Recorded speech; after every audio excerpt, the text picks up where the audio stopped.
Di tahun 2023 bulan April ya baru launching produknya.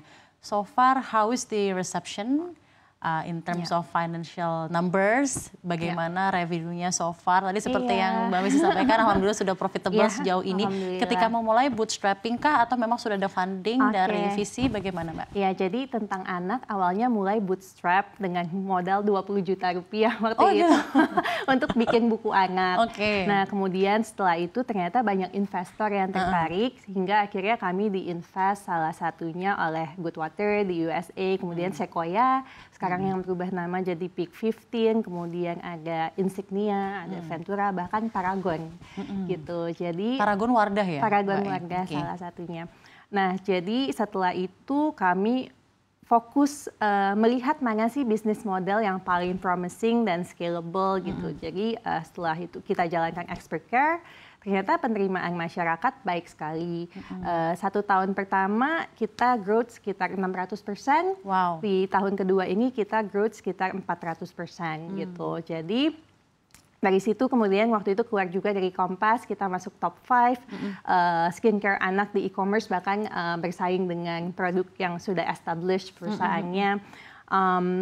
Dan kami juga mengadakan research, ternyata ya 97% mereka merasa perbaikan kulitnya dan optimal. Mungkin yang perlu diedukasi di sini, semua anak itu dari bayi nggak harus nunggu kulitnya bermasalah, tapi justru langsung pakai lotion gitu. Ternyata itu udah ada penelitian yang level tertinggi, systematic review dan meta-analysis.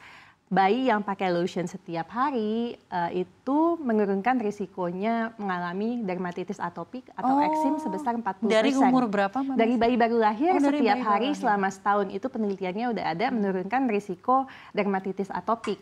Dan eksim ini kalau nggak ditangani ada namanya allergic march, biasanya nanti bisa berkembang lagi jadi asma, kemudian jadi rinitis alergi. Iya, oke.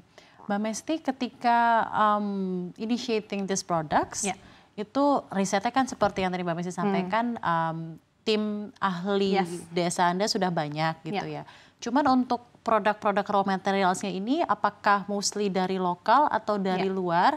So far dengan adanya keadaan ekonomi saat ini gitu ya Mbak, kan suku bunga sedang tinggi dan inflasi lagi tinggi, apakah juga ada kenaikan harga dari COGS dan lain-lain? Bagaimana Mbak bisa dijelaskan? Ya, jadi kebetulan untuk perhitungan COGS juga kami punya tim finance yang capable. Kebetulan suami saya COO-nya, jadi kami saling melengkapi, kita memastikan bagaimana COGS-nya marginnya juga masih sehat gitu ya.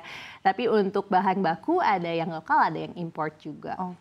Ketika Anda decided tadi ada ceramide ya, ada juga colloidal oatmeal, itu semuanya berdasarkan riset ilmiah riset ilmiah terbaru dan memang yang lebih fokus untuk menelaah risetnya ini si dokter kulit juga. Dan benar-benar kan riset tuh nggak semuanya bisa trustworthy gitu ya. Kita melihat ini levelnya bagaimana, validitasnya gimana gitu. Jadi memang nggak sembarangan. Untuk colloidal oatmeal ini bahannya dari luar negeri atau dari lokal? Colloidal oatmeal dari luar negeri. Oh, dari luar negeri. Colloidal oatmealnya, ya. Oke, dan so far tidak ada impact tersendiri dari kenaikan harga yang terjadi untuk COGS? Untuk saat ini kami sedang menyesuaikan untuk development selanjutnya. Karena memang secara margin itu, jujur kami mungkin dibanding skincare lain, margin kita nggak setinggi itu. Karena kami mau memastikan kualitasnya tadi.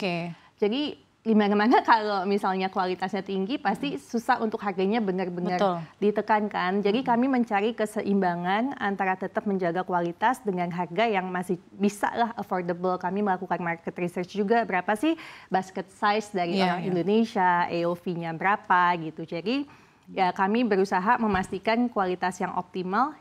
Yang kebetulan memang sebelum develop tentu kami melakukan riset dulu ya dari usersnya gitu, apakah ada efek sampingnya atau efektif banget gitu. Ketika Anda introduce brand ini dan memang kan tujuan utamanya adalah menyelesaikan masalah eksema, ruam dan lain-lain ya Mbak Mesty. Dan tadi kan Mbak Mesty juga sempat sampaikan bahwa existing products yang dari luar itu harganya tuh mahal banget dan jauh banget. Bahkan pengalaman Mbak Mesty aja untuk mengeluarkan itu sudah 2 juta sendiri gitu ya. Nah, bagaimana formulasi antara kualitas yang tetap baik tapi juga tetap bisa diterima di daya beli masyarakat Indonesia gitu Mbak, untuk ruam dan eksema ini? Oke, jadi seiring berjalannya waktu kami memastikan dulu nih targetnya tuh siapa gitu kan, masyarakat yang seperti apa. Memang kami memulai dari yang tingkat literasinya cukup baik dahulu, sehingga ketika jadi kami memulai dari brand yang sedikit antara premium dan mass gitu, karena belum ada yang tap ke situ. Karena menurut kami akan jauh lebih mudah masuk dari brand yang memang diterima di kalangan menengah ke atas, kemudian kita bisa bikin produk yang lebih mass lagi.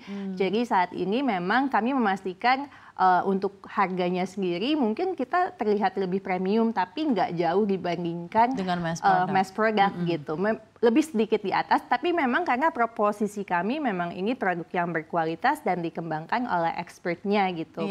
Sudah jelas dinamanya expert. Ya, dan harganya ini propositionnya ternyata emang sepertiga lebih murah gitu dari produk yang import. Untuk kisaran harganya tuh di 200-an ya? Oh enggak, 100 ribu. Enggak nyampe bahkan. Oh, gitu. Jadi kayak untuk lotion yang 50 mili itu sekitar 89-99 ribu. Oh oke. Ya kemudian untuk lotion yang ukuran besar 129 ribu. Untuk sunscreen sekitar 149 ribu. Untuk calming wrap juga 89 ribu, 90 ribu. Very jadi nice price point ya dalam price hal point ini yang untuk masih tercapai rata-rata masyarakat Indonesia, karena berdasarkan info yang kami dapatkan kira-kira basket size mereka itu sekitar 200 ribu ya. Nah mungkin ini pertanyaan terakhir di Beauty Journey untuk Mbak Mesti. You are very visionary person. Mbak Mesti dulu ketika menjadi dokter spesialis anak, lalu abis itu memulai tentang anak, ambil Master of Public Health, lalu bikin expert care, lalu bikin buku anak, lalu juga bikin produk-produk lainnya. Mungkin specifically untuk expert care ini, what is the future of expert care dalam visinya Mbak Mesti sendiri? Karena kan sebenarnya masih sejalan dengan ekosistem yang sudah dibuat dan dibesarkan oleh tentang anak ini sendiri kan. Bagaimana Mbak? Ya, kembali lagi expert care memiliki visi untuk menyehatkan dan menyejahterakan anak Indonesia. Seringkali orang ngapain sih anak kecil itu skincarean, padahal banyak orang nggak sadar kulit adalah barrier pertama tubuh, di mana kuman bisa masuk, alergen bisa masuk, sehingga kalau kulitnya tidak terjaga sehat, tidurnya pasti nggak bagus, anaknya suka lasah gitu. Kalau tidurnya nggak bagus, anaknya nggak fokus, makan juga nggak bagus, akhirnya tubuh kembangnya juga terdampak. Jadi vision kami bagaimana kami bisa konsisten menjaga kesehatan kulit si kecil melalui expert care, juga kesehatan lainnya yang holistik melalui brand-brand lain dari tentang anak.